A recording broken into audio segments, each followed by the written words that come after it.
Salut les marques et les smarts et bienvenue sur Catch Up, le podcast qui transpire le catch. Ici, plusieurs fois par semaine, on analyse, on critique, on décortique, on encense les shows de la WWE et consorts.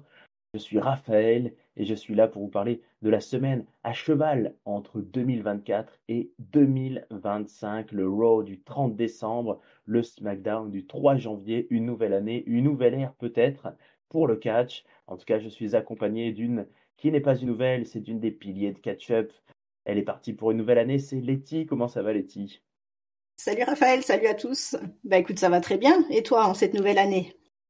Bah, c'est bien, écoute, on s'est vu il n'y a pas si longtemps pour fêter les vœux et pour faire C'est ça. les awards. Et voilà.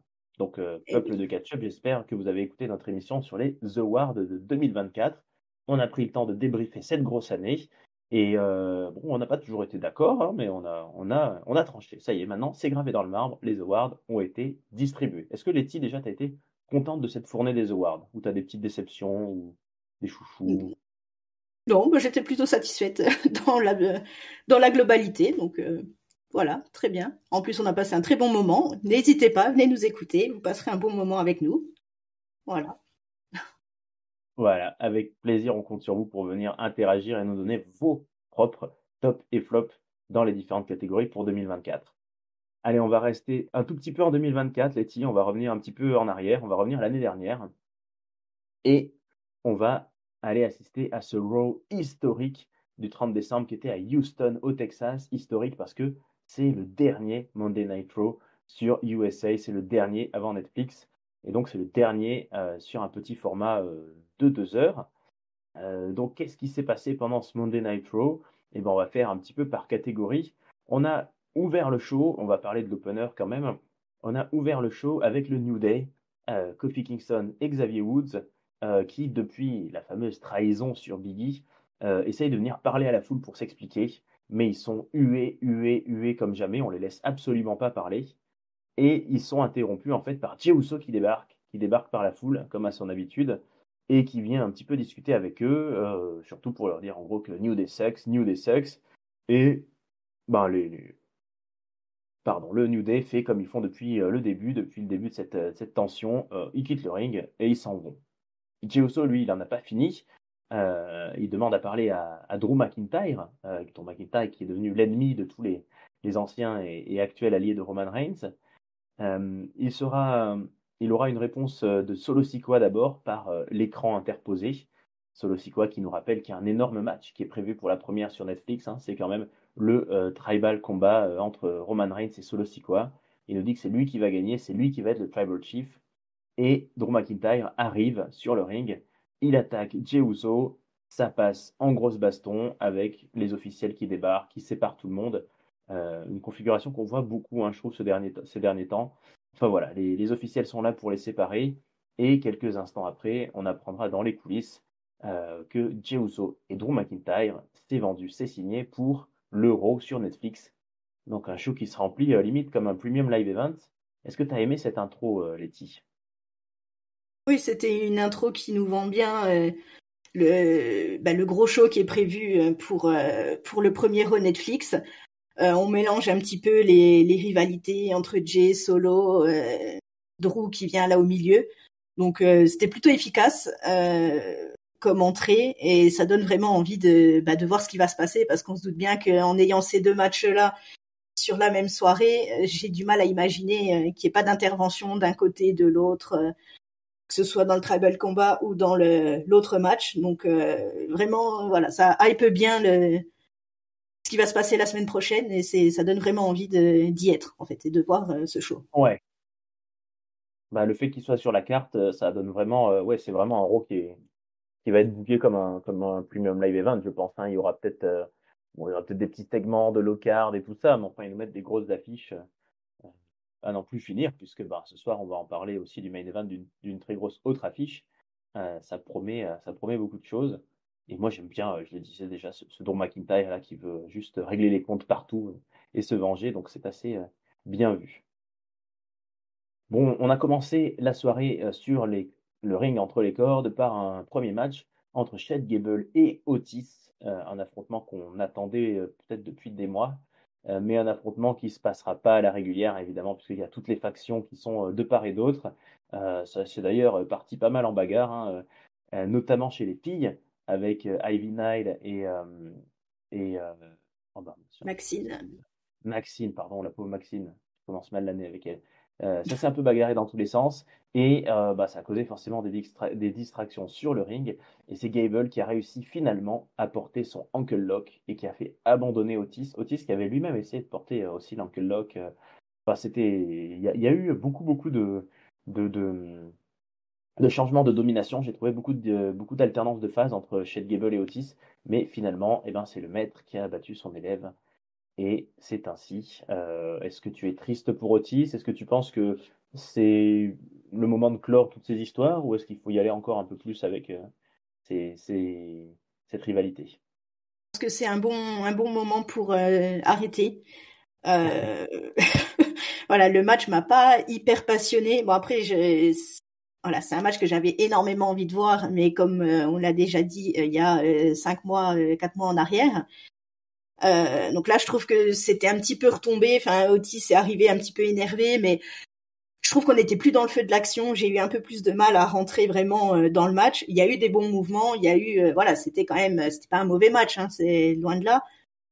Mais voilà, ça m'a pas emporté et ouais, je pense que on clôt une ère sur ces héros-là. Je pense qu'il faut s'arrêter, il faut passer à autre chose et que chacun parte, voilà, se trouve des rivalités, chacun de son côté et qu'on se laisse tranquille. Hein. Ouais, moi je suis un petit peu partagé parce que je suis d'accord avec toi et je l'ai assez dit que j'avais vraiment été surpris par la fin, on va dire, de la rivalité entre Gable et Otis quand en fait quand les Wyatt Six se sont mêlés à tout ça. Ça tombe un peu tard.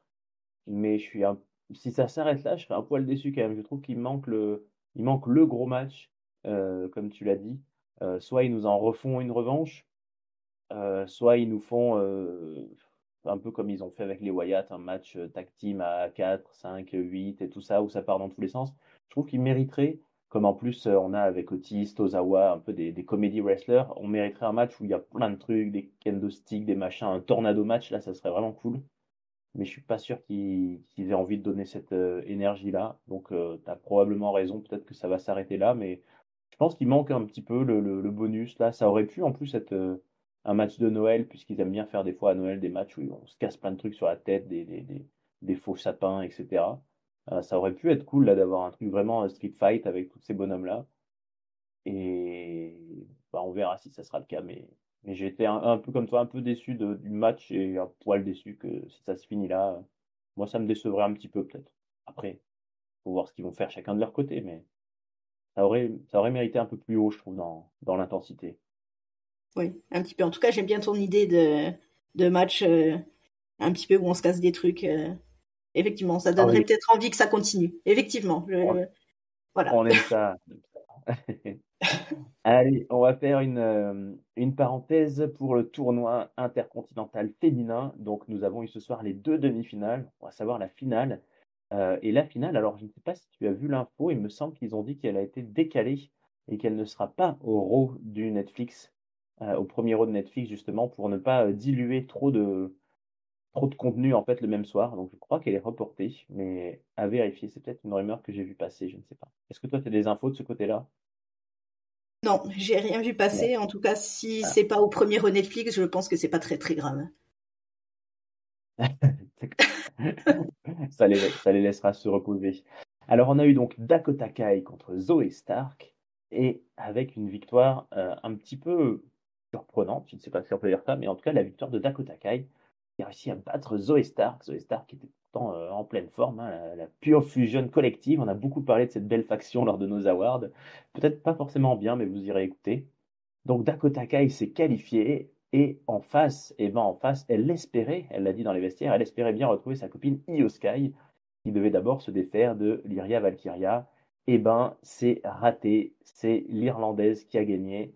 Lyra Valkyria a battu Io Sky et se retrouve donc en finale. Io Sky, Lyra Valkyria. Est-ce que tu as aimé ces deux matchs de tournoi? Est-ce que la finale te plaît? Et est-ce que tu as un pronostic? Alors, est-ce que j'ai aimé les matchs? Je vais faire ça en deux temps.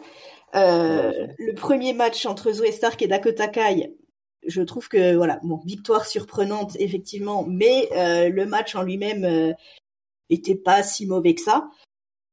Par contre, Io Sky contre Lyra Valkyria. Alors, je sais pas si c'est juste parce que j'étais pas passionnée par le match ou si j'ai fait plus attention aux choses que d'habitude. Alors, j'ai trouvé que, je sais pas si c'est la caméra, mais il y avait tellement de moments où on les voyait qui s'attendaient. Enfin, clairement, on voyait ce qu'on n'était pas censé voir en fait. L'autre qui lève les jambes, qui lui passe sa jambe pour qu'elle lui fasse un tombé. Enfin, c'était vraiment. J'ai trouvé ce match vraiment nul, très très nul, et que Lyra Valkyria gagne encore pire. Donc Ok. d'où mon truc de tout à l'heure de ces s'ils sont pas dans le premier Netflix. Je pense que voyant la performance, ils ont peut-être eu peur. Hein, en fait. Après, c'est peut-être que moi, hein, c'est peut-être que mon avis. Hein. Alors, je t'avoue que contrairement à toi, ces matchs-là, je les regarde peut-être avec un peu moins d'attention, ouais, un petit peu avec l'œil à côté parfois. Ça peut être un peu la pause, donc j'ai j'ai peut-être pas été spécialement choqué durant ce match-là, mais le tournoi de manière générale m'a pas trop emballé et j'avoue que je regardais plus pour voir le résultat et pour voir jusqu'où on va aller. Euh, donc ça m'a pas. C'est sûr que j'aurais remarqué si ça avait été des bons matchs et ça n'a pas été le cas. Mais c'est surprenant. Enfin, voilà, ça va être une de ces deux femmes qui va avoir ce premier titre. Donc, autant on peut dire qu'avec Chelsea Green, ils ont un peu surfé sur la hype quand même. Autant je trouve que ni l'une ni l'autre n'ont vraiment un personnage, une aura, un style qui a l'air d'emballer les foules. Bon, il y a un truc avec Valkyria, du coup, je sais pas si on prononce Lyra ou Lyra, donc Lyra, c'est ça. Ah là, bon, je francise un petit peu Je moi. sais pas. Mais ouais, mais en tout cas, ouais, ils ont l'air de la garder, hein, de la garder assez forte puisqu'on la voit beaucoup et souvent gagner. Donc il y a sûrement un projet Lyra Valkyria. J'ai pas de pronostic, je saurais pas dire. Je pense que Lyra et Valkyria, ça serait la dynamique logique, mais il y a peut-être une storyline qui va se faire avec forcément les damage control, donc ça va peut-être être un moyen de redonner au damage control un petit peu d'aura et de pouvoir. Mais en tout cas, c'est pas un tournoi qui m'aura beaucoup emballé. Et le fait que ça a été la même chose exactement à SmackDown, je trouve que ça a eu un côté quand même répétition des matchs féminins solo, qui a peut-être pas été une très bonne idée pour cet hiver. Ça a été beaucoup, je trouve, non? Ouais, ouais, oui, je pense qu'ils auraient pu trouver peut-être une autre formule. Je sais pas exactement ce qu'ils auraient pu faire, mais je pense qu'ils auraient pu varier un peu le truc ou attendre peut-être le printemps ou la route pour WrestleMania, je sais pas, enfin d'attendre un petit peu un peu plus tard, parce que là effectivement ça faisait beaucoup de matchs avec pas un énorme intérêt en fait. Notamment à Raw. Encore SmackDown, c'était le tournoi était plutôt pas mal. Autant là, voilà, que ce soit par rapport aux participantes ou au match, enfin voilà, on va pas retenir grand chose à part le nom de la première championne. Voilà, donc, Ouais, il se passera pas grand on verra. chose. Mm. Et du coup, on verra quand sera la prochaine championne, si c'est dans une semaine ou pas. Pour le moment, moi, j'ai cru voir des infos contradictoires, mais le catch-up, je ne promets rien. Je ne suis pas encore sûr de moi. Je ne suis pas un très bon fact-checker, mais n'hésitez pas à me le dire en commentaire, bien entendu. Allez, on va passer à deux petits segments qui n'ont pas été des matchs, mais qui auraient pu. R-Truth est venu sur le ring parce qu'il était censé affronter Pete Dunne, mais Pete Dunne l'a attaqué par derrière en lui disant I'm nobody's Butch. Donc je suis pas Butch, mais il y a un petit jeu de mots évidemment avec Nobody's Bitch que je vous laisse traduire. Et donc il devait avoir un match, et il y a pas eu match hein, puisque R-Truth a été attaqué avant. Et un petit peu plus tard, nous avons vu Ludwig Kaiser sur le ring. Ludwig Kaiser qui nous a dit qu'il était un A+, donc un très très bon élève, hein, c'est une très bonne note A+, un 20 sur 20 quoi. Et il demandait à Bron Breakker en fait de venir l'affronter pour le titre intercontinental. Et oui, intercontinental, c'est bien ça. Oui, c'est ça. Et c'est Sheamus en fait qui a débarqué. Sheamus qu'on n'avait pas vu depuis quelques temps, mais j'arrive pas trop à me souvenir depuis quand. Je sais pas si tu as une idée, Letty, toi, ça fait quoi un mois peut-être Ça ou fait ouais quelques semaines. Hein. Je quelques saurais pas te semaines, dire ouais. non plus exactement. C'est pas si vieux, hein, puisqu'on l'a vu faire des triple threats justement, c'est pas si vieux. Et donc Sheamus et Ludwig Kaiser sont mis sur la gueule, et puis c'est Sheamus qui a plutôt pris le dessus. Donc, bon, voilà. Est-ce que tu as une petite réaction sur ces deux moments, sur Pete Dunne, R-Truth et Ludwig Kaiser et Sheamus? Ouais, pas grand-chose en fait. Kaiser Sheamus, si ça donne un match, ce sera, je pense, un bon match. Et je pense qu'ils voilà, font un petit renouveau sur les rivalités, donc pourquoi pas. Butch, enfin Pete Dunne et R-Truth, bon, voilà, on continue un petit peu. Mais je trouve que c'est une histoire qui est un petit peu entrecoupée en fait. C'est quelque chose qui pourrait être pas mal, un petit segment chaque semaine. Mais là, le souci, c'est qu'on a un segment une fois toutes les 3 ou 4 semaines. Du coup, c'est pas hyper passionnant. Là où ça pourrait être pas mal, c'est pas passionnant du coup. Ouais, bah, je suis un peu déçu moi pour Pete Dunne, hein, que j'aime beaucoup. C'est sûr qu'une feud contre Arthur, j'aurais bien aimé que ça dure pas trop longtemps parce qu'il a quand même beaucoup plus de talent et de mérite. Donc j'aurais bien aimé qu'il évacue ça en 2, 3 semaines, qu'il le tabasse bien et qu'il passe un petit peu plus haut dans la carte. Pour moi, il mériterait d'être plutôt dans les histoires autour de Braun Breaker et Ludwig Kaiser, hein, Mm. mais c'est vrai que Sheamus Kaiser, moi je me suis dit pour le coup, on retourne un peu toujours quand même dans cette storyline autour de Braun Breaker. J'ai trouvé que le renouveau était pas encore trop là. Mais bon, euh, on verra ce qui nous annonce et ce qui nous attend pour 2025 pour ces deux bonhommes et pour le champion qui n'était pas là ce soir, le champion intercontinental. Allez, on va passer à ton petit chouchou, ton petit coup de cœur qui continue d'être présent à Monday Night Raw. On va parler de Damian Priest. Damian Priest qui est avec les War Riders ce soir, les nouveaux champions tag team de Raw, pour affronter le Judgment Day, donc un 3 contre 3 avec Dominic Mysterio, Finn Balor et JD McDonough. Donc comme on peut s'en douter, c'est un match qui a eu lieu un petit peu dans tous les sens, hein, avec beaucoup de configurations. Les War Riders, moi je suis vraiment content de les voir revenir. Là, ils sont vraiment à l'aise, hein. Eric et Eva, ils sont assez impressionnants. De l'autre côté, bon, en plus avec Dominic et JD qui rebondissent comme des billes de flipper là, dans tous les sens, il y avait des bumps assez sympas. Et c'est les champions et Damian Priest qui ont réussi à remporter le match.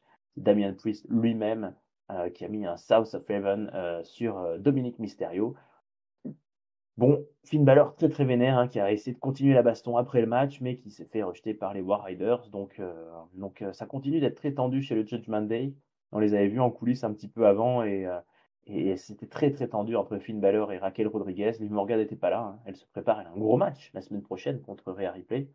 Et Finn Balor lui avait dit, allez, bonne chance, tu diras bonne chance à Liv, est-ce que 2024 va pas être l'année de l'an, enfin, est-ce que 2024 n'a pas été la fin de l'année, la fin de l'histoire du Judgment Day? Est-ce qu'ils vont survivre à 2025? Qu'est-ce que t'en dis, Letty? Ah bah, c'est une bonne question. Est-ce qu'ils vont survivre? On verra bien. En tout cas, ils ont prouvé depuis le temps qu'ils existent qu'ils savent se réinventer, qu'ils savent, même si tous les protagonistes changent, ils savent un petit peu se renouveler. Donc, moi, je leur fais confiance sur ça. Le match en lui-même était très très sympa. Les War Raiders, moi j'aime beaucoup leur façon de catcher puisque voilà, quand on a des gabarits comme ça, on s'attend pas à des sauts depuis les cordes, enfin, ils sont hyper athlétiques et voilà, c'est quelque chose que j'aime pas mal. Et je trouve que c'est bien de les rajouter un petit peu dans l'histoire parce que je sais pas jusqu'à quand ils ont l'intention d'emmener Damian Priest contre Finn Balor. Peut-être qu'ils veulent essayer de faire le match final entre guillemets au Rumble, je sais pas, mais du coup c'est vrai que ça traîne un petit peu en longueur, donc c'est pas mal de rajouter de nouvelles personnes un peu dans l'équation pour varier un petit peu les matchs. Et puis bah écoute, moi ça me fait toujours plaisir de voir Dom Dom se faire un petit peu écrabouiller, donc voilà, c'était un petit segment, un petit match très sympa. Eh ben, écoute, je suis bien de ton avis. Moi, j'ai bien apprécié l'affrontement et comme tu dis, ça dure avec, je sais pas s'ils le feront, j'imagine qu'ils vont nous le faire, le Damian Priest versus Finn Balor, mais ça traîne un peu, en attendant, bon, on a plutôt des bons matchs, ça fait plaisir. Le main event du soir, c'était pas un match, c'était le face-à-face entre CM Punk et Seth Rollins. Donc on va évoquer de suite ce moment-là avec Seth Rollins qui est arrivé en premier, CM Punk qui est arrivé après. Alors qu'est-ce qu'ils se sont dit ces deux hommes? Eh ben, ils ont continué à exprimer leur ressentiment. Voilà, Seth Rollins il dit de CM Punk que CM Punk il est parti en gros, hein, qu'il est parti il est parti il y a longtemps. il a abandonné tout le monde, il a abandonné le business, il a voulu que le business meure avec lui et qu'après la défaite, la semaine prochaine, on le verra plus, il repartira pendant 10 ans. CM Punk qui provoque, hein, qui dit voilà, mais qu'est-ce que tu me dis? Enfin, je veux dire, est-ce que moi, tu trouves que je suis parti? Ben, est-ce que tu aurais dit la même chose à Stone Cold Steve Austin quand il est parti? Et puis ta femme, The Man, on l'a pas vue depuis un petit moment. Est-ce qu'elle aussi, elle est partie, elle s'est barrée? Euh, voilà, c'est assez agressif. Il lui dit voilà, j'ai fait mes choix, je les regrette pas, mais il y en a marre de parler de ces 10 dernières années. Si on parle de ces 10 derniers mois, hein, Seth, ta nuque, ça va bien, ton genou, ça va bien. Il le provoque un petit peu, Seth Rollins, il hoche de la tête, hein, il dit oui, oui, ça va, etc. Et, euh, et CM Punk rappelle que voilà, s'il est revenu, c'est parce que bah, pendant 7 ans, pendant son absence, les fans ont continué de scander son nom. Alors Seth Rollins, forcément, il est obligé de répondre, hein. Il lui dit, écoute, ma femme, elle élève un enfant, toi, tu sais pas de quoi il s'agit. Alors, oh, la foule a été choquée, hein. Parce qu'effectivement, ça m'a rappelé les grandes feuds entre John Cena et Nikki Bella, pardon, contre le Miz et Maryse, là, quand ça se balançait aussi. Il dit, ouais, t'as pas d'enfant encore, ouais, t'es pas marié, t'as pas demandé un mariage, etc. Enfin voilà. Bon, CM Punk, Seth Rollins, pardon, il continue, hein, il dit, voilà, toi t'es parti ailleurs, t'as tout fait pour tuer ici ce business, t'es parti chez l'adversaire et ça s'est pas bien passé. Voilà, moi je suis toujours là et je reste où je suis. Alors CM Punk lui répond en lui disant, moi j'aimais aussi cet endroit, mais j'aimais pas le patron. Hein, voilà, on sait qui est le patron de qui on parle. Toi, il t'aimait beaucoup. Et ouais, donc en gros, CM Punk, il dit que Rollins l'a pas trop aidé à mieux se sentir et pas venu à son secours quand il y avait de la tension avec la direction. Ça fait aussi référence à Roman Reigns, voilà, que Seth Rollins a trahi. Ça, c'est quand même un coup dur. Et Seth Rollins continue en évoquant un angle qu'il avait utilisé, je me rappelle, il y a longtemps quand il était en fait contre John Cena. C'est l'angle médical. John Cena, il lui avait dit You are a disease and I'm the cure. Tu es une maladie et je suis le remède. Et bien là, CM Punk, il lui a dit Tu es un cancer. Tu as été un leader dans le passé, tu as été le leader des vestiaires, mais maintenant tu es un cancer pour tout le monde, tu es un cancer pour le business, tu es un cancer pour moi-même, donc je vais te détruire, en gros, puisque c'est comme ça qu'on détruit un cancer.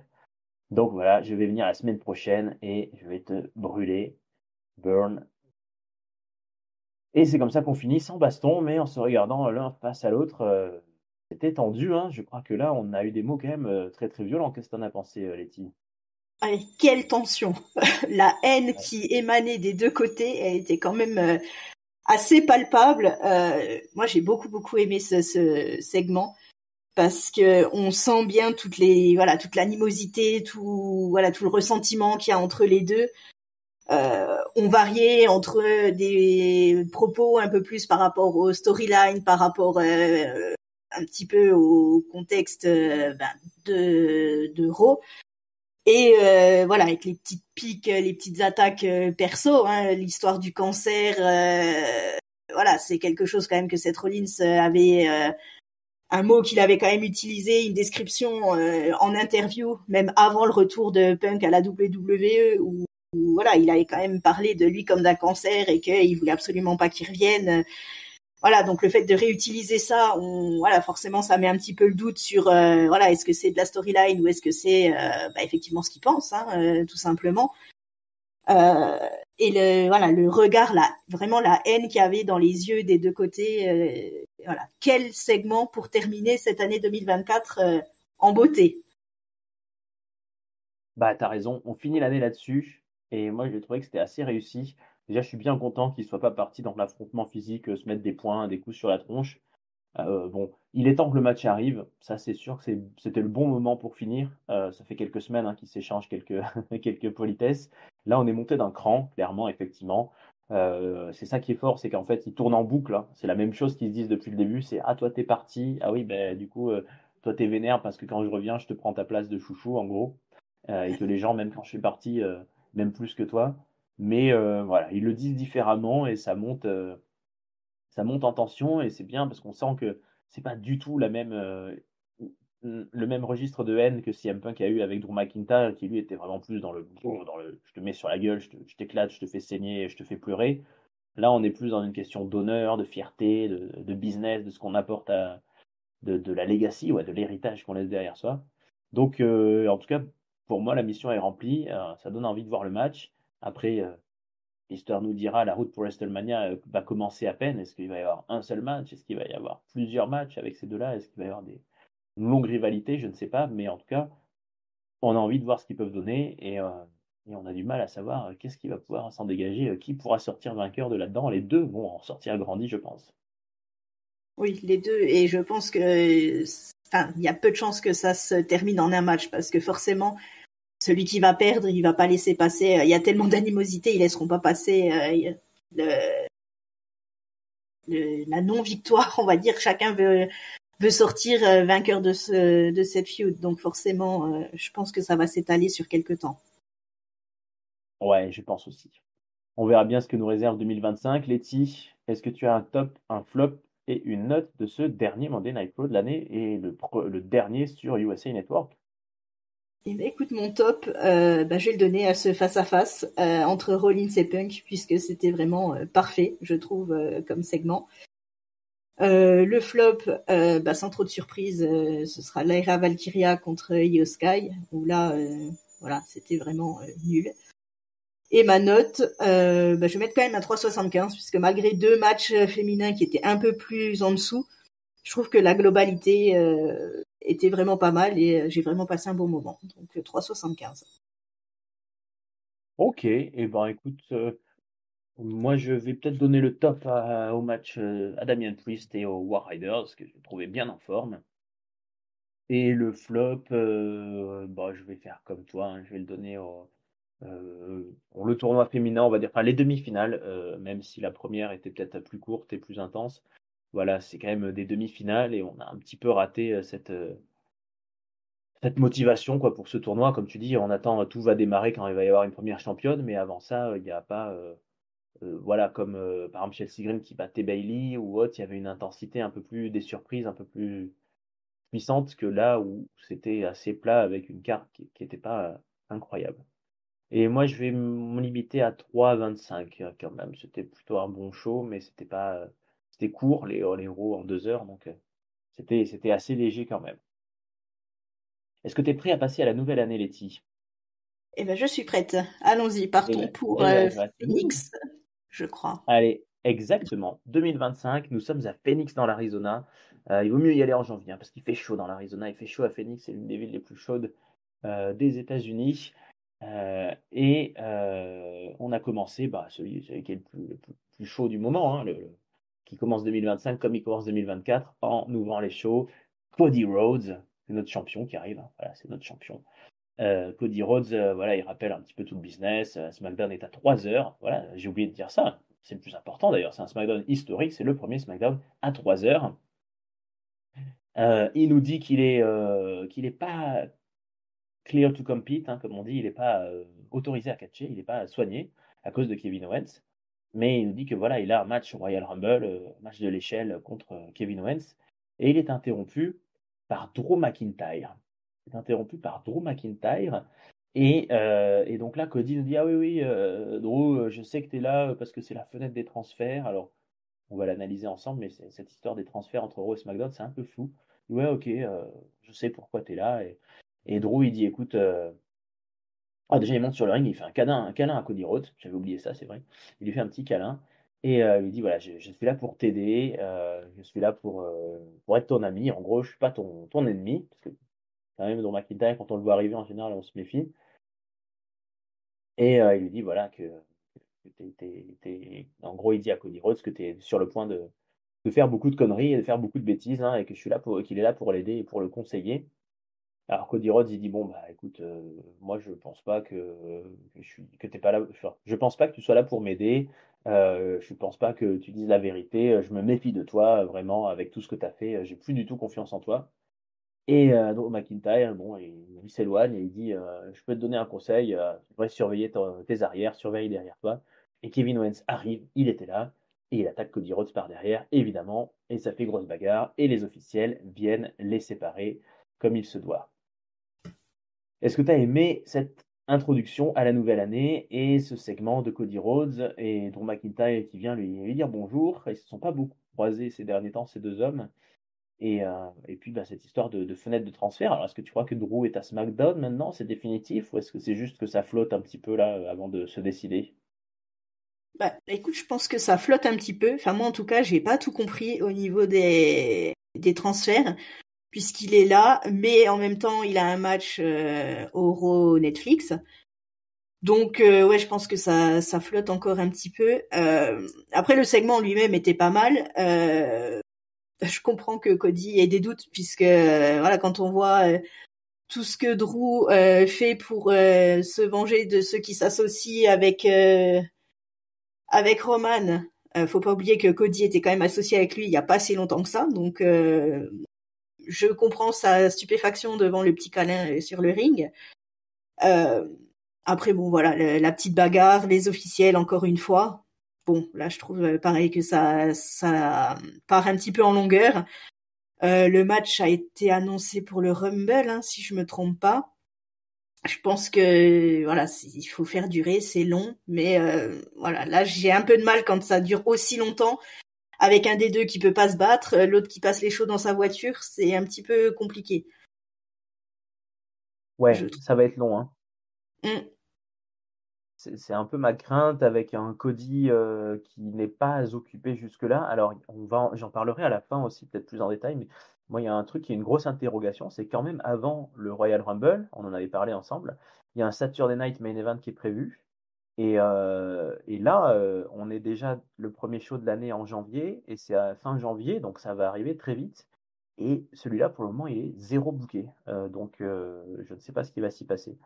Moi, j'ai bien aimé cette intro. J'aime beaucoup Drew McIntyre, donc j'aime beaucoup qu'il soit le requin qui navigue un peu dans tous les shows là, vengeur. Donc moi, ça m'a plu de voir cette interaction. Ça m'a un peu plu de d'imaginer peut-être une sorte d'alliance entre Kevin Owens et Drew. Ça me plairait bien. Mais comme toi, je me dis toutes les semaines d'ici, il y a un mois quand même encore, donc ça peut être encore long. Ouais. Heureusement, il y a d'autres personnes qui vont nous remplir la scène, mais ces deux-là, là, Owens et Cody, je ne sais pas trop ce qu'ils vont pouvoir nous réinventer d'ici là. Justement, il y en a qui sont là pour nous occuper. Il y a le champion des États-Unis qui est là, le champion US, qu'on voit pas souvent et qu'on entend encore moins, mais en même temps, quand on l'entend, on comprend rien. C'est Shinsuke Nakamura. Shinsuke Nakamura qui venait affronter Andrade pour un match pas du tout pour le titre, hein. Et d'ailleurs, c'était pas un souci puisque c'est Nakamura qui a gagné, qui a battu Andrade au bout de 8 minutes 50. Kinshasa par derrière, la coup de genou dans la nuque. Mais après sa victoire, Shinsuke Nakamura a été attaqué par LA Knight.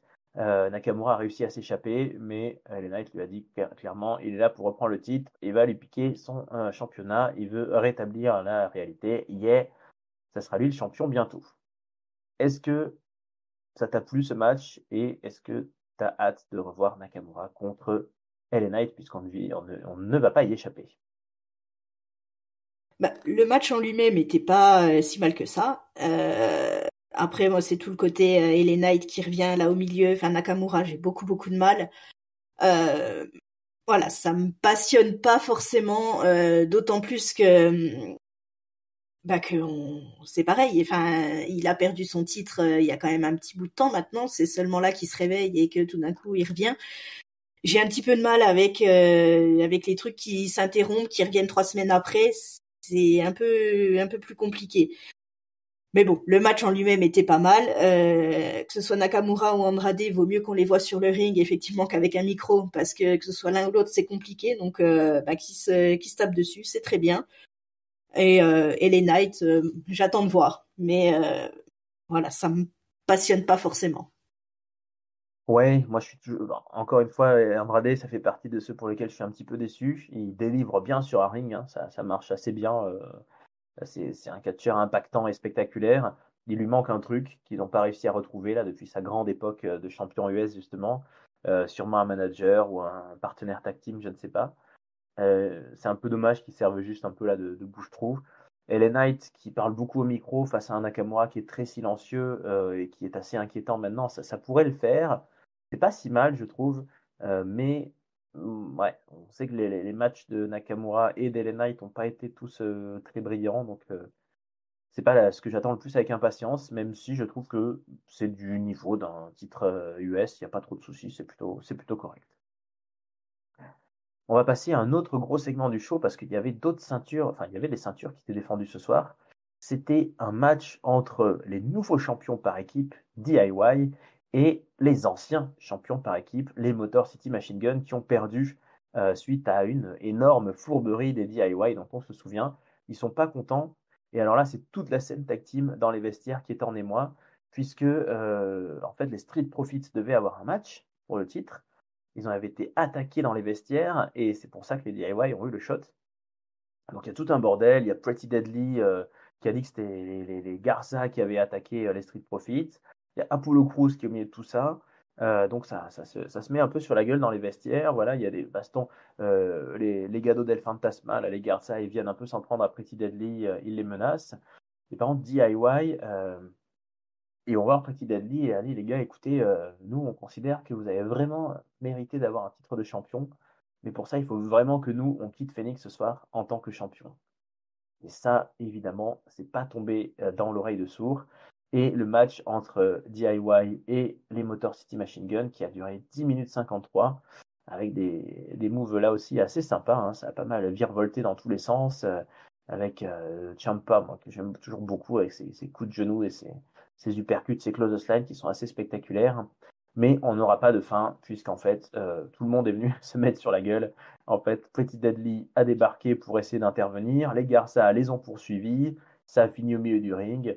Et ça a été le bordel. Mais, Johnny Gargano et Tommaso Ciampa quittent Phoenix en champion. Donc, bah, finalement, mission accomplie, non? Mission accomplie pour eux Ouais.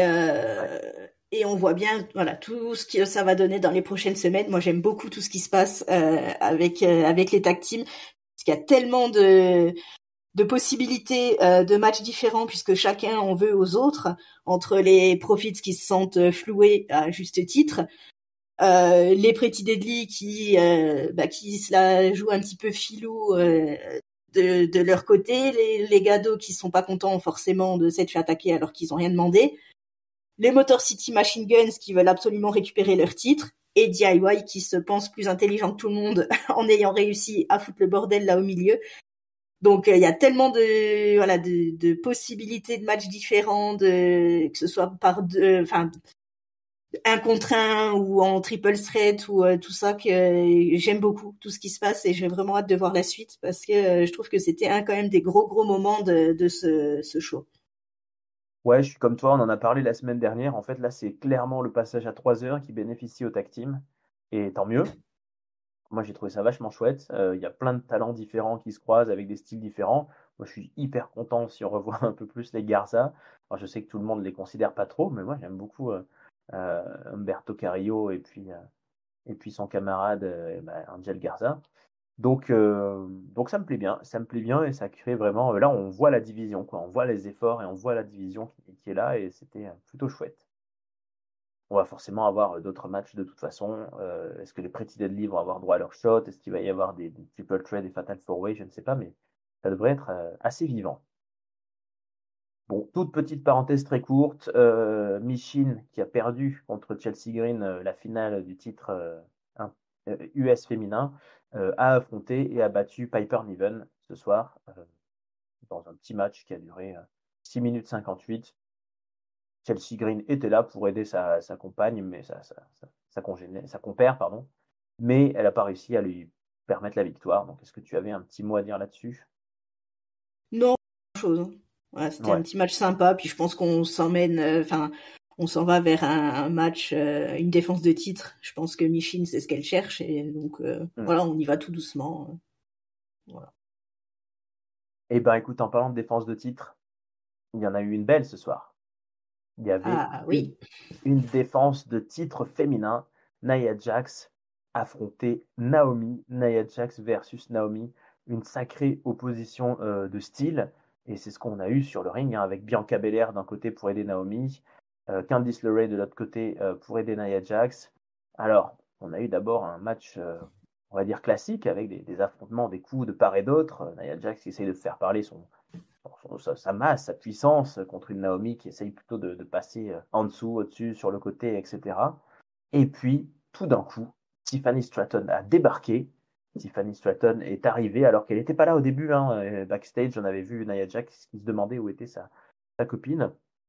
Elle se précipite, elle arrive avec un arbitre. Alors ça me fait toujours rire parce qu'il y a déjà un arbitre sur le ring. Et elle nous fait comprendre qu'elle veut encaisser sa mallette, qu'elle veut cash in.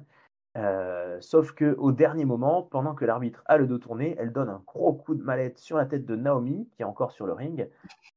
Et Nia Jax va s'écraser, s'asseoir comme elle le fait sur Naomi pour récupérer la victoire. 1, 2, 3. Tiffany Stratton a aidé sa copine Nia Jax à garder le titre au bout de 19 minutes 38 quand même. C'était un très très long match. Et c'est là que ça bascule encore dans quelque chose de phénoménal puisque Tiffany Stratton attaque Nia Jax avec la mallette, attaque Candice LeRae, elle chope euh, Bianca Belair, elle la dégage dehors et elle encaisse sa mallette ce coup-ci pour de vrai. Alors, entre-temps, Bianca Belair avait porté son KOD à Nia Jax. C'était assez impressionnant et du coup, c'est ce qui a aidé Tiffany Stratton aussi. Donc, il n'y a plus de Candice LeRae, il n'y a plus de Naomi, il n'y a plus de Bianca Belair. Il y a une Nia Jax qui vient de se prendre un gros finisher et un coup de mallette. Et bah, Prettiest Moonsault, Tiffany Stratton, 1, 2, 3, en 8 secondes. On a une nouvelle championne pour ce premier SmackDown de l'année. It's Tiffy Time. Bon, ben voilà, une qui est bien lancée pour une nouvelle année. Letty, qu'est-ce que tu en as pensé déjà? Est-ce que tu t'imaginais que ça allait être ce soir ce cash-in et comment tu le ressens maintenant? Comment tu l'as vécu?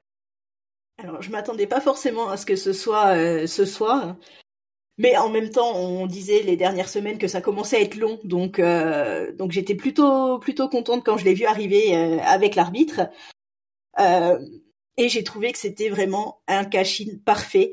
Parce que il y a tout eu en fait. Elle est arrivée, la petite trahison entre guillemets, enfin sur Naomi, et surtout voilà Naya qui pense que ça y est, elle a récupéré sa copine, il y a pas de problème, et voilà le petit cash-in qui arrive derrière. J'ai trouvé que c'était juste parfait. Le match avant toute cette histoire de Tiffany Stratton était plutôt bon. En plus que ce soit de la part de Naya ou même de Naomi, elles nous ont offert quand même, je trouve, un match qui était très très bon. Donc un bon match plus les petites interventions, le cash-in derrière, c'était vraiment le segment parfait. Et voilà, je pense que 2025 ce sera l'année de Tiffy. Clairement, elle commence sur une bonne note et je pense que ça va durer quelques temps. Ouais, je suis complètement de ton avis. Le terme de cash-in parfait, il est tout à fait adapté. Et c'est vraiment un exercice, le cash-in. Moi, je suis tellement frustré de voir que de plus en plus souvent, les catcheurs et les catcheuses ratent leur cash-in. Alors, je crois que les filles, ça n'a jamais été raté jusqu'à présent. Mais chez les hommes, on en a eu régulièrement, hein, dont Drew McIntyre encore cette année à cause de CM Punk, dont Austin Theory avant, etc. Donc, euh, donc là, c'était vraiment hyper bien exécuté. Moi, j'ai trouvé super bien qu'ils aient joué un peu avec nous. Là, elle débarque, elle fait semblant de cash-in et parce que cash-in pendant un match qui existe pour faire une sorte de triple threat, c'est quand même un peu con, je trouve. Donc là, elle a tout bien fait comme il fallait. Donc Tiffy, elle est intelligente, elle est brillante et elle est championne et elle le mérite bien. Et moi, j'étais vraiment surpris parce que je pensais qu'ils allaient nous faire traîner un petit peu ça comme une sorte de running gag, mais je pensais pas que Tiffy allait vraiment oser cash-in sur Nia Jax. Je pense qu'ils allaient attendre une nouvelle championne, mais voilà, on a une nouvelle championne, donc bravo à Tiffany. On a quand même Tiffany et Chelsea qui sont champions dans le même show, hein. C'est fort ça. C'est très fort et je pense qu'elle le mérite autant l'une que l'autre, hein. Ouais, exactement. Donc bravo à ces deux jeunes femmes et bonne année à vous en 2025 en tant que championne. Il ne nous reste plus qu'à évoquer le main event de ce show, et c'était un très très gros main event, puisque juste avant le fameux Tribal Combat qu'on va avoir à Netflix entre Roman Reigns et Solo Sikoa, eh ben, on a eu un Bloodline match en gros, avec d'un côté Solo Sikoa, Tamatonga et Jacob Fatu, et de l'autre Jey Uso, Jimmy Uso et Sami Zayn. Alors tout ça a été préparé pendant toute la soirée, on a eu notamment Paul Heyman qui est venu sur le ring Paul Heyman qui nous a fait une promo comme il sait faire en nous disant qu'il était hyper vénère parce qu'en gros, c'est Roman Reigns et lui qui ont entraîné Solo Sikoa à devenir le successeur de Roman Reigns, mais que c'était pour être le futur, le successeur de Roman Reigns, quand Roman Reigns allait naturellement et légitimement laisser sa place, alors que Solo Sikoa, il n'a pas attendu, il a volé la place, il n'est pas le Tribal Chief, il a volé le collier, mais il l'a pas mérité, il l'a pas eu. Donc il dit voilà, le vrai Tribal Chief, ça va être Roman Reigns à partir de lundi. Solo Sikoa débarque, et là, Paul Heyman, alors déjà, il a l'air très surpris et inquiet. C'est un peu con de débarquer à SmackDown et d'être surpris que Solo Sikoa soit dans les parages. Bon, il dit une phrase qui fait rire la foule, mais que je trouvais pas terrible, Paul Heyman. Il a dit voilà, là, en te voyant, Solo Sikoa, je vais me pisser dessus dans 10 secondes. Parce qu'il rappelle que la dernière fois qu'ils se sont vus, bah, ils ont passé à travers la table et que voilà, il voulait pas que ce soit la même chose ce soir à Phoenix.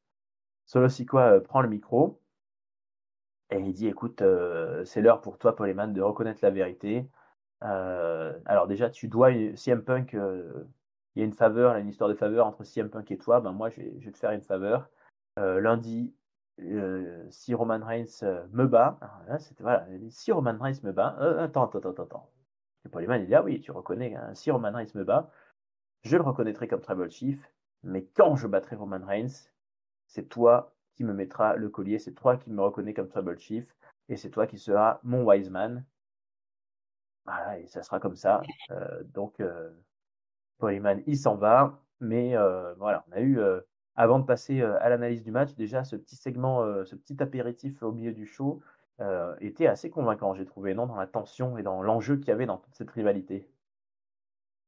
Ça rajoute clairement quelque chose à l'affrontement.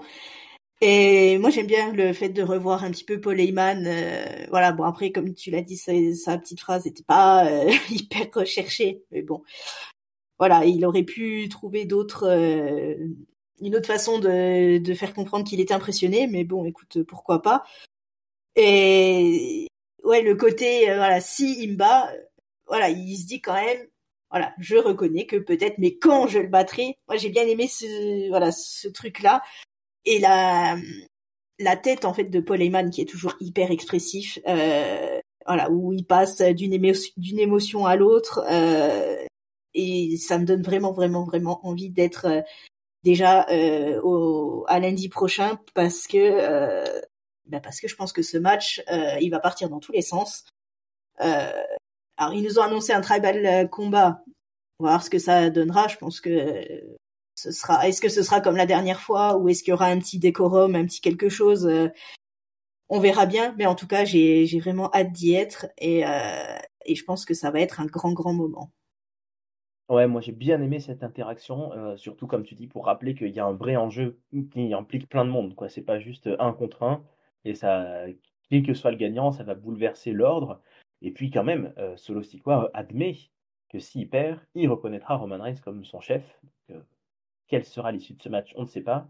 Et qui reconnaîtra qui et qui tiendra sa promesse aussi, ça sera important parce que des fois on dit hein, dans le catch, mais on tient pas sa promesse trop, hein. Ça arrive, hein.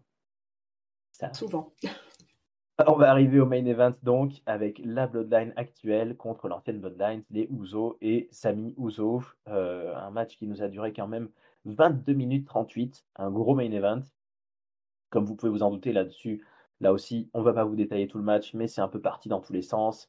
Avec évidemment cette force vive Jacob Fatu qui commence vraiment, je trouve, à hyper bien marcher avec la foule, avec ses I love you solo. Enfin, c'est I love you Solo! Et ça match bien. Solo Sikoa qui joue bien, je trouve, le rôle du timer. En fait, il fait plein de gestes tout le temps pour dire voilà, toi tu tags là, tu me tags moi, tu fais machin et tout. Bon, en face, évidemment, on a quand même beaucoup de talent, hein, les super kicks des Usos, Sami Zayn qui va un petit peu dans tous les sens. Mais le match ne s'est pas tout à fait fini de la manière la plus légale qui soit parce que Drew McIntyre a débarqué sans musique, sans rien. Il est apparu sur la rampe, il est descendu silencieusement. Jey Uso, qui a pas trop aimé ça, lui a fait un suicide dive, lui est tombé dessus à l'extérieur. Et ensuite, bah, ça a créé un peu de distraction, ça a créé un petit peu de bordel. Et du coup, Jey Uso, qui est remonté après sur le ring, a encaissé un Samoan Spike de Solo Sikoa.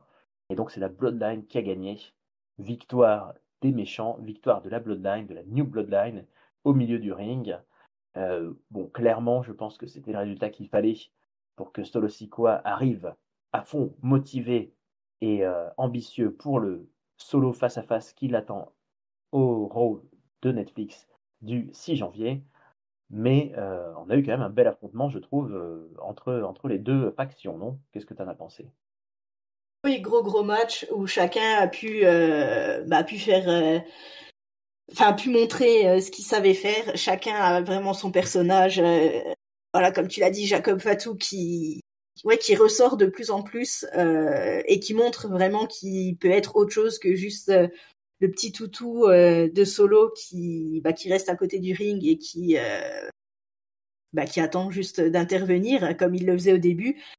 Moi j'aime beaucoup voir ce qu'il fait sur le ring et voilà, Drew McIntyre forcément la petite intervention, il est venu, fallait pas que ce soit pour rien. Et Solo qui va arriver avec l'impression d'être lui le tribal chief évident, bien motivé, bien remonté, et ça lui donne un petit truc supplémentaire pour l'affrontement contre Roman. Donc je trouve que c'était un bon preview, on va dire, de ce qui peut éventuellement se passer aussi dans cet affrontement qui, dans le tribal combat, comme j'ai dit tout à l'heure, on n'a pas exactement les règles. Donc est-ce que ce sera sans disqualification? Est-ce que les autres membres du clan vont intervenir ou pas? Est-ce que ça va finir en gros bordel ou pas? Voilà, ça pose énormément de questions et surtout, je trouve que ça déclenche beaucoup d'envie de voir ce match et de voir tout ce qui peut advenir pendant cet affrontement. Ouais, je suis complètement d'accord avec toi. On sait qu'il y a une absence régulière de Roman Reigns mais qui n'a pas cassé le rythme, j'ai trouvé. Ils ont vraiment, justement, c'est là toute l'intelligence peut-être de cette histoire de faction, c'est que s'il est pas là, ben on s'en fout. On a un triple threat, là, on a un 3 contre 3, pardon. On a les Usos, on a Sami Zayn. C'était vraiment bien comme affrontement, j'ai trouvé. Et là encore, ça nous rappelle que voilà, c'est une guerre de clans. Donc bientôt, on va savoir qui sera le chef de tous ces clans. Mais chaque individu, en fait, est important aussi et a son point de vue et son rôle. Donc est-ce que si par hasard Roman Reigns gagne, les autres vont pas rappeler qu'ils ont quand même gagné en tant que faction contre la nouvelle, contre l'ancienne Bloodline. C'est plein de choses qui continuent de se répéter. Alors après, bien sûr, c'est des histoires longues. On a déjà eu le War Games qui finalement, on peut dire qu'il a eu aucune conséquence. Hein. C'est ça qui est toujours un peu questionnant. On a un énorme match en cage et puis finalement, gagnant ou perdant, on s'en fout. C'était finalement, ça va être décidé dans un simple euro. Mais j'ai trouvé que en fait, c'était un très bon. En fait, c'était presque un go-home show ce SmackDown pour l'Euro Netflix, qui lui est un premium live event. C'est un peu comme ça que je l'analyse. Sur le passage à 3 heures, eh ben, moi, écoute, j'ai trouvé que c'était plutôt bien passé.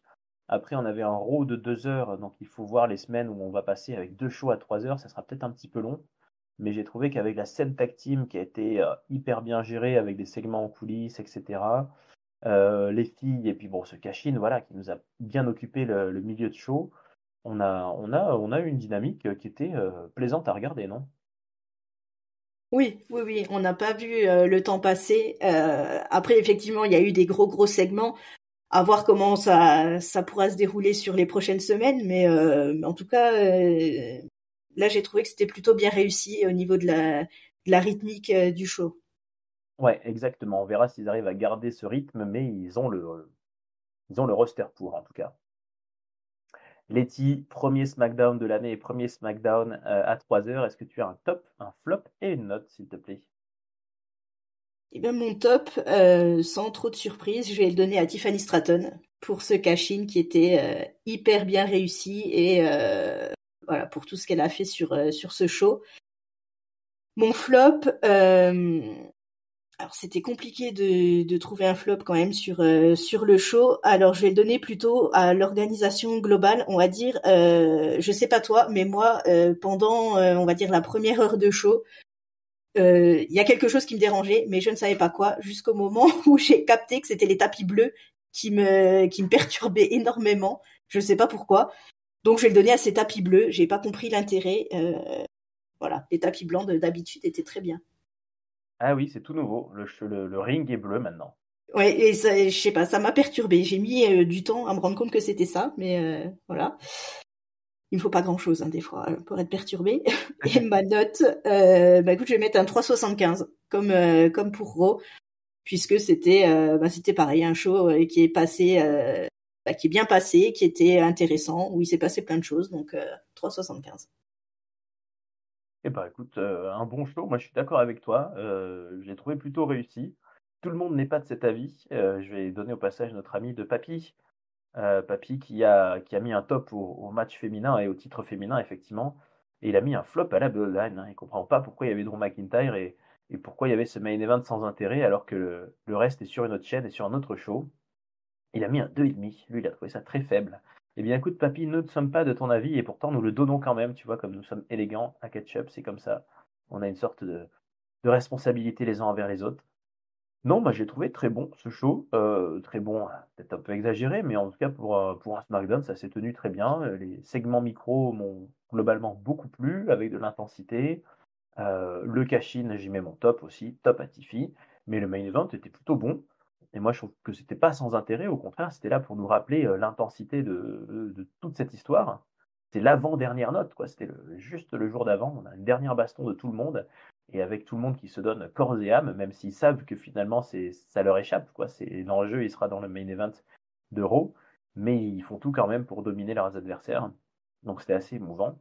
Le flop, du coup, eh ben, écoute, moi, j'ai pas trop été choqué par ce tapis bleu. Donc,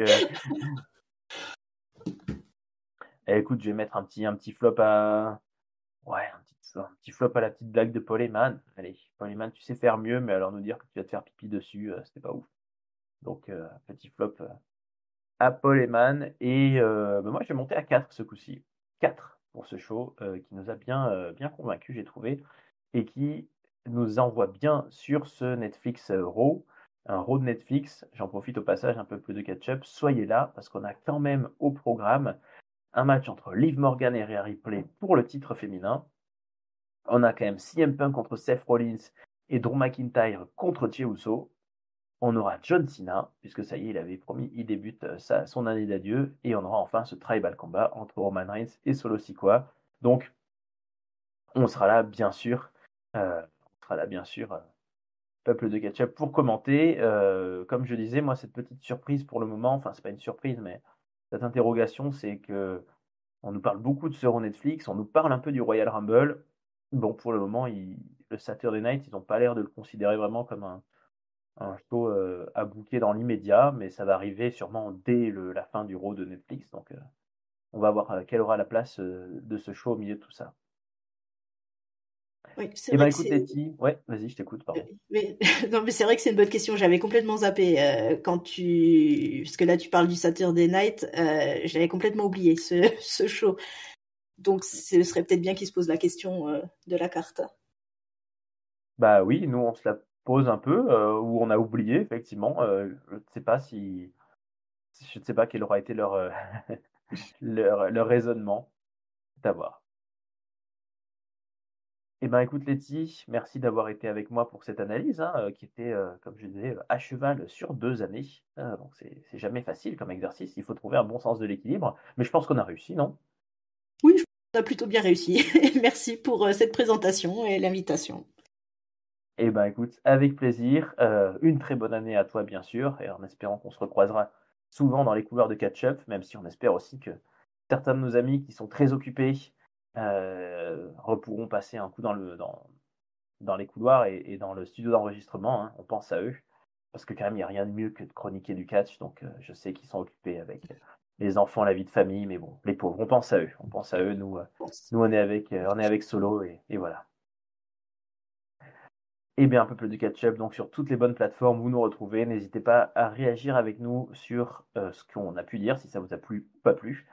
On est sur YouTube, vous pouvez laisser les commentaires. Sinon, venez sur le Discord Catch-up, pour en discuter. Et sinon, toutes les bonnes plateformes, Google Podcast, Spotify, Deezer, on est là. À très bientôt, Letty. Raphaël, et à bientôt tout le monde. À bientôt tout le monde. Bonne année, bonne santé et à bientôt sur Catch-up. Bonne année pleine de catch. Ciao à tous. Salut tout le monde!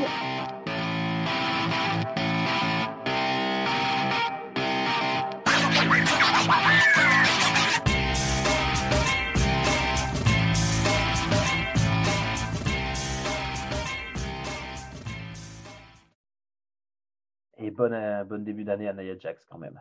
Courage. La gueule de Oui, bois. la pauvre.